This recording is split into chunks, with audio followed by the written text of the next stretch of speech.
हाम्रो यो मुलुकमा सिद्धान्त प्रतिपादन गर्नुभएको छ।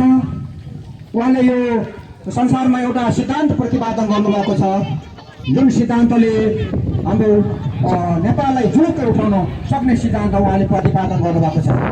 यो संसारमा एउटा नयाँ सिद्धान्त प्रतिपादन भएको छ, अर्कवाद सिद्धान्त प्रतिपादन भएको छ। उहाँ सिद्धान्त प्रतिपादक पनि हुनुहुन्छ, आदरणीय स्वर्गीय अध्यक्षज्यू।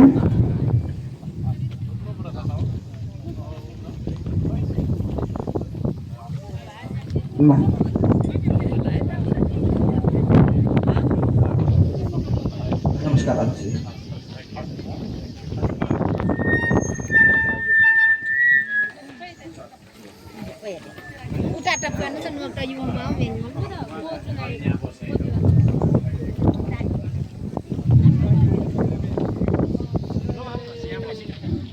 ल हाम्रा माननीय हर्कराज साङपाङज्यू आइपुग्नु भएको छ। अब हाम्रो कार्यक्रमलाई म औपचारिक रूप दिन लागिराखेको छु।